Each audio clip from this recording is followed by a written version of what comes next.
plan muy deliberado, muy concreto, del cual debiéramos aprender, ¿ya?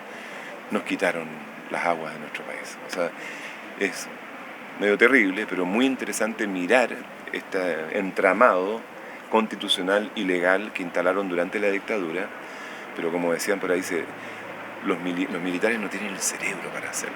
Fueron asesores, ideólogos de ultraderecha chilenos. Jaime Guzmán es un buen ejemplo, que tengo una declaración ahí que él declara, cuando estaba vivo, él declaró que lo que iban a instalar en Chile era un sistema impugnable, que ni aunque llegaran los comunistas al gobierno no iban a poder hacer nada muy diferente que lo que ellos harían o hubieran hecho gracias al sistema que se instaló. Eso es lo que instalaron. O sea, el Jaime Guzmán lo dice así, entre comillas, o sea, claramente vamos a instalar un jaque mate que no va, y él habla, hace una metáfora futbolística, de que van a hacer un rayado de cancha que no te permite moverte de manera diferente a estos gallos ultra neoliberales. Bueno, entonces tú miras el entramado constitucional y descubres en la Constitución del 80 el artículo 19, número 24, que consagra la propiedad privada de los derechos de agua y otras concesiones, y que mercantiliza en forma absoluta las aguas, seguida del código de agua más ultra neoliberal del mundo. Eso lo ha dicho gente especialista de la CEPAL, este gringo, Karl Bauer, o sea, gente muy experta. Lo que hicieron fue, te fijas, entregarle las aguas a las fuerzas del mercado y a las empresas privadas. Esto es todo un plan, como decirte, deliberado, que lo estaban visualizando hacia adelante, te fijas lo que venía, porque lo estaban instalando ellos mismos, que le entregó las aguas potables a empresas privadas, hasta todas las sanitarias privatizadas, y ese proceso, curiosamente, lo terminan,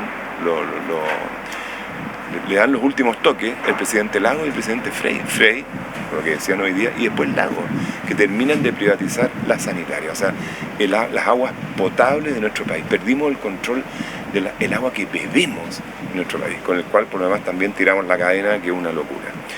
Y después, te fijas, a través del articulado en relación a los derechos de agua no consumtivos, perdemos el control de nuestros ríos. Hoy día los ríos australes, el río Futaleufú, el río Pueblo, el Cisnes, el Ibañez, el río Báquer, el río Pascua, están monopolizados en este momento por una empresa italiana. ¿Cómo funciona esto? Porque en realidad, si tú ves el derecho de agua no consultivo, aparece como una concesión de uso de las aguas. ¿Por qué entonces adquieren al final el control de los ríos? ¿Cómo es el mecanismo? Simplemente que ellos tienen derechos de agua inmensos en todos estos ríos. Estamos hablando en el Báquer, ponte tú, 1000 metros cúbicos por segundo en un punto para Báquer 1, 700 metros cúbicos por segundo para Báquer 2, y AES GNR tiene otro derecho de agua de 700 metros cúbicos por segundo más cerca de Tortel, o sea, de la desembocadura del río Báquer. Entonces la ley chilena dice que cuando alguien quiere solicitar derechos de agua en un río, tiene que pedírselo a la EGA y tiene que publicar también la solicitud en el diario oficial y un diario de circulación regional. Ha sucedido en Aysén, en el río Báquer específicamente, que hacendados por distintos motivos, salmoneros también, que muy criticado por nosotros, la salmonicultura industrial, digamos, qué sé yo, han solicitado litros de agua del río Báquer. Sistemáticamente aparecen los abogados de Endesa y de AES GNR y dicen: no, señores de EGA, usted no puede otorgar ese derecho de agua, porque eventualmente, cuando yo quiera hacer el ejercicio, usar mi derecho de agua, 1000 metros cúbicos por segundo, 700, esa agua podría no estar ahí. De hecho, fíjate, ese derecho de 1000 metros cúbicos por segundo es más que el caudal promedio del río Báquer. O sea, los gallos tienen incluso registrados los caudales eventuales del río. O sea, las crecidas del río también son de ellos. Entonces la DGA, por la ley, pero también por la falta de voluntad política, es cierto, se ve obligada a rechazar todas las solicitudes que puedan hacer, como te digo, población local en la cuenca del río Báquer. Es tan así esto que el año 2007 la DGA regional de la región de Aysén declaró la cuenca del Báquer como una cuenca agotada, como hablaban ahí, o una cuenca con escasez hídrica. Es el río más caudaloso de Chile. Y estamos hablando de la Patagonia, hay que tener cuidado con la Patagonia, porque la gente cree que llueve mucho en la Patagonia, es súper irregular. Toda la zona más bien pampeana patagónica de repente tienen pluviometrías cercanas, parecidas a Santiago. Es bien curioso. Bueno, y hay otras zonas, porque hay mucho microclima, es un mosaico ecosistémico, hay zonas que llueven mucho más. Bueno, pero entonces, te fijas, en la práctica, ellos son dueños del río entero, del agua, digamos, que fluye por el río. Eso es, nos expropiaron, nos quitaron las aguas del país, nos quitaron el agua potable y nos quitaron literalmente el agua que fluye por los ríos. Con este articulado muy bien pensado, yo te decía por eso, es muy interesante estudiar este entramado, los jóvenes abogados, qué sé yo, para desarrollar el negativo, o más bien el positivo, el opuesto de lo que hicieron estos reyes. Y eso es lo que tenemos que hacer, la imagen opuesta de lo que hicieron estos reyes, para comunitarizar las aguas. Y eso te digo, por eso la gente de repente habla de nacionalizar y todo esto. Es súper complicado el concepto. Y esto a mí me lo aclaró una vez un mapuche que me dijo, ustedes están diciendo ahí que el agua debe volver a la tutela del Estado de Chile. A nosotros eso ni ahí. No nos da ninguna garantía. El Estado de Chile es enemigo nuestro. El Estado de Chile... ¿Y cuál es el problema? El Estado de Chile es enemigo de la gente, diría. Porque el Estado de Chile ha sido usurpado, en el fondo, por las corporaciones transnacionales. Tenemos un sistema presidencialista agudísimo y ese ejecutivo, esa presidencia, está capturada por los Angelini, los Mate, los Luxis, los Ayer, los Vial, etc. Muy astutamente, de nuevo, perversamente, el Código de Agua establece, entre otras cosas, separa el dominio de las aguas del dominio de las tierras. Y el único caso en que tú podrías ser, como decirte, tener el dominio de un curso de agua en Chile es cuando ese curso de agua nace y muere dentro de tu propiedad, de tu territorio. Y esto claramente en un país que tiene 150 kilómetros de ancho promedio. De hecho, en Illapel, Chile tiene 95 kilómetros de ancho, insólito, ¿eh? Una cinturita que hay ahí. Y la zona más ancha es, de hecho, que es una especie de anomalía geográfica, es la región de Antofagasta, que tiene 395 kilómetros de largo.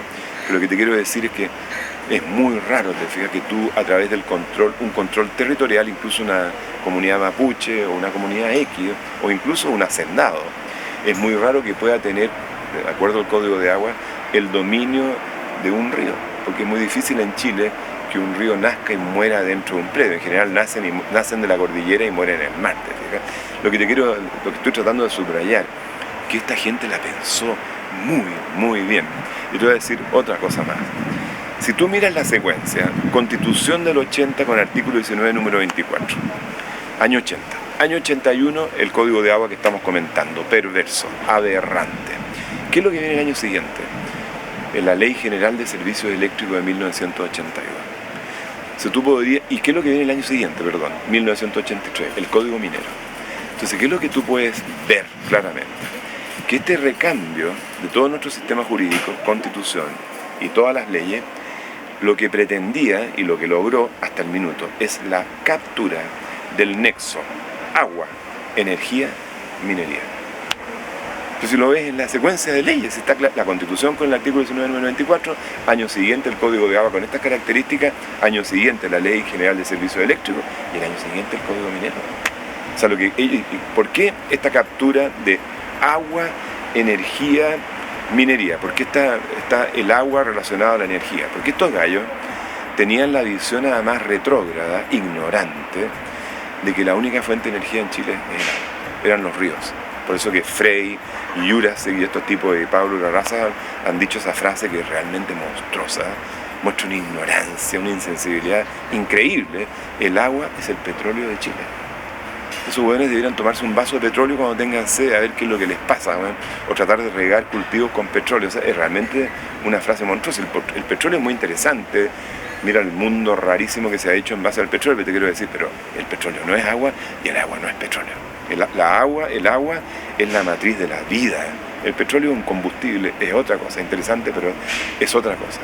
Pero estos tipos pensaban, insisto, que los ríos eran la única fuente de energía que tenía este país. Tú sabes que tenemos muy poco gas natural y muy en el extremo del territorio y muy poco petróleo también por allá por Magallanes, ¿te fijas? Y desgraciadamente, aunque es un tema también hoy día, el carbón chileno es un carbón muy pobre en términos caloríficos y muy rico en compuestos sulfurosos, o sea, muy contaminante. Por eso no estamos usando el carbón de lota, que también es un drama, porque es muy mal carbón, esa es la verdad. Chile importa el carbón. Chile está importando hoy día el 70 y más por ciento de la energía primaria que usa este país. Todos los combustibles fósiles en Chile son importados, ¿no es cierto? Entonces estos tipos tenían esa visión de que los ríos eran la única fuente de energía y estaban, por supuesto, también mirando a la riqueza minera. Entonces, apoderémonos del agua como fuente de energía para abastecer la minería. Ese es el esquema, ese es el paradigma. Y son, si tú piensas, lo que yo decía hoy día, Chile está atrapado en una fase productiva primaria, primitiva y neocolonial. Cobre, y la mitad de ese cobre, un poco menos, ahora como 40% del cobre en forma de concentrado, vendemos tierra con cobre. Por eso ahora los mineroductos que tiran barro con cobre usando agua, de nuevo necesitas agua para poder hacer fluir ese barro hacia los buques que se llevan ese barro a otras partes para hacer la refinación del cobre. Cosa que yo no quisiera que se haga en Chile porque el refinamiento del cobre es tiene impactos ambientales feroces. Bueno, pero primer pilar de la economía de Chile, cobre. Segundo pilar de la economía de Chile, harina de pescado, brutal. Tercer pilar de la economía de Chile, chips, astillas de pino y eucalipto. Ya tenemos 3 millones de plantaciones de pino y eucalipto. Se están destruyendo 3 regiones por la famosa industria forestal o pulpa de celulosa. Todo eso se va a Japón, ponte tú, para que Japón haga el papel y nos venda después el papel a nosotros con el valor agregado. Genial, o sea, la estupidez más grande del mundo. Entonces esta es una fase productiva primaria, primitiva y neocolonial, autodestructiva. Porque la mejor metáfora para entender esto es como si tú tienes un problema económico y empiezas a vender sangre, vendes un ojo, vendes medio hígado, vendes un riñón, ¿te cachai? O sea, hablemos de sustentabilidad, eso es un callejón sin salida totalmente autodestructivo. ¿Y por qué te digo en particular esto? Fíjate que si seguimos en esta fase productiva primaria, ni las renovables nos van a salvar.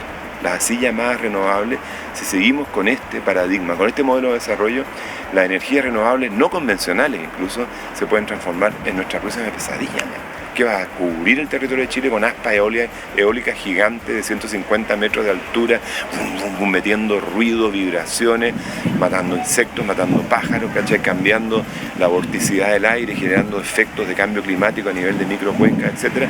Va a cubrir miles de hectáreas del desierto de Atacama con plantas de concentración solar y qué sé yo. Tú sabes, las plantas de concentración solar tienen un problema, hay una limitante, el agua. Porque ¿cómo funcionan las plantas de concentración solar? Calientas un fluido, puede ser una sal, nitratos de hecho, sales fundidas o ciertos óleos térmicos, óleos térmicos, y ese medio calentado a 800 grados, 900 grados, entra en contacto con agua y es el vapor de agua que hace funcionar la turbina. Entonces, ¿tú dónde tienes potencial solar? En las zonas áridas. O sea, hay una limitante, el agua. Hay maneras de ir reciclando el agua y pero siempre vas a tener una eficiencia dada y vas a tener una pérdida finalmente de agua. Entonces, ¿qué es lo que te quiero decir? Que tenemos que trabajar por el lado de la demanda, el tema energético. O sea, tenemos que disminuir el consumo y la demanda de energía. ¿Cómo se hace eso aparte de la eficiencia energética, el ahorro y la conservación? Cambiando el modelo de desarrollo y yendo a una fase productiva terciaria, es la única, el desarrollo de la inteligencia, de la cultura, del know-how, de la calidad versus la cantidad. El mercado cultural también, ciudades limpias, sin delincuencia, llenas de salas de conciertos, de salas, pintura, escultura. Es una fase, es otro paradigma, es como otro mundo, que también hospitales maravillosos, que venga gente de otros países a tratarse en Chile. Mira Cuba, que va gente, te fijas, a tratarse en los hospitales cubanos ciertos tipos de afecciones, qué sé yo. También el mercado de la educación. Tener universidades fabulosas en Chile, que venga gente mira Berkeley en California. Berkeley tiene un presupuesto como algo así como 2 regiones de Chile, ¿cachai? Y es demasiado negocio, quizás lo que tú quieras, pero son todas ecoturismo también. Un ecoturismo así, no de lodge, no de avioncito y la porquería, no, ecoturismo dice como la Patagonia Argentina, lleno de cabañitas, de servicios, de tecitos, de onda, de música, de bares, cultura, ¿me entiendes? Poesía. Otro turismo muy distinto al que conocemos por ejemplo en la Patagonia, que llegan los gringos de biplano y los lodge valen miles de dólares al día, no estoy hablando de eso. Un ecoturismo con la gente, de la gente, con caballitos, trekking, etcétera, etcétera, etcétera. Es la única forma de realmente disminuir la demanda de energía, la demanda de agua, porque las industrias primarias además son las que más consumen agua, ojo, y la contaminación. Y las industrias primarias no generan desarrollo humano, porque son empleos, no quiero ofender a ningún trabajador que labora en esos rubros, pero son todos, te fijas, empleo bruto, chancar, moler, cortar, aserrar, y todo además hipermecanizado. En cambio, la fase terciaria te genera cantidades de encadenamiento y qué sé yo, y te genera desarrollo humano, inteligencia, cultura. Y de hecho, por eso estoy tan de acuerdo con los estudiantes, te fijas, la clave de la fase terciaria es la educación. La fase primaria es enemiga de la educación, lo que hablábamos aquí. No quieren que entendamos la problemática, no quieren que veamos la barbaridad que están haciendo. Por eso no quieren que seamos cultos, no quieren que nos eduquemos y etc. El llamado, yo creo, hoy día es a toda la ciudadanía. Yo le pongo un tremendo énfasis a la juventud, porque la juventud está menos maleada y menos lavada de cerebro, qué sé yo. Yo creo que el mensaje es: hagámonos responsables. O sea, no esperes más, no le eches más la culpa al gobierno, la tienen, ¿me entiendes? A las empresas, qué sé yo, pero hagámonos nosotros responsables de lo que está pasando. Fíjate que yo hice un cambio hace poco en mi línea editorial, por decirlo así, porque yo decía, ¿por qué los chilenos tiran tanta basura en las calles, qué sé yo, en tercera persona? Y de repente dije, yo también soy chileno. Y de hecho, como humanidad también, somos todos responsables de lo que está pasando en este planeta. Todos, absolutamente, por lo que decía la compañera hoy día, por inacción, por omisión, por lo que sea, pero todos estamos siendo responsables de lo que está pasando. Entonces, el mensaje es a estudiar, a ponerse las pilas, a trascender también esto que también mencionaron los argentinos. En Chile estamos todos divididos. Los mismos mapuches, entre ellos, están todos divididos. Tenemos que lograr superar y tolerar las diferencias, porque si no, no vamos a salir de esta. Tenemos que crear una masa crítica, un movimiento social, como decían muy bien y planteaban todos, que capaz que el agua es un elemento muy de interconexión, te fijas, de asociatividad, porque el agua está en todo. Nosotros somos 70% agua, tu sangre es 90% agua. Capaz que el agua es un muy buen elemento para generar esa asociatividad. Pero ponernos las pilas, necesitamos los jóvenes abogados, los jóvenes economistas, los jóvenes ecólogos para construir las nuevas propuestas. Entonces eso yo diría que yo creo que es el mensaje de hoy, dejar de refunfuñar, dejar de destruir cosas y botar semáforos y lo que sea, porque yo entiendo la rabia, pero eso no es una forma, con eso no construyes nada, te fijas. Ahora, algunos de esos muchachos que vimos ayer en la Plaza de Armas no pueden evitarlo, porque imagínate la vida que están viviendo las poblaciones. ¿Qué puedo decir yo? Te fijas, incluso ya hay muchachos y qué sé yo que están con hándicap genético, no es chiste, porque los papás, la mamá, capaz que los concibieron bajo el efecto del alcohol, de la pasta base, ¿me entiendes? En serio, o sea, ya no es un déficit y un hándicap solamente cultural y social y económico, ya estamos creando hándicap de otro nivel, de nivel genético, interno, con daño fisiológico, ¿me entiendes? Por esta sociedad asquerosa en la que estamos viviendo, pero ese es el llamado, y te digo, es medio apabullante ver lo que tenemos que enfrentar. Hay gente que se desmoviliza. Yo encuentro que, al contrario de lo que nos pasa a nosotros, si tú miras ese desafío, qué entretenido, ¿no? Tratar de revertir toda esta cuestión todos juntos. Y yo soy total y absolutamente convencido, de que se puede. Obvio que se puede. Estas cuestiones son construcciones humanas. Estos gallos nos cambiaron. Todo el sistema jurídico de Chile en unos pocos años eran hartos cerebros, nosotros tenemos más cerebros.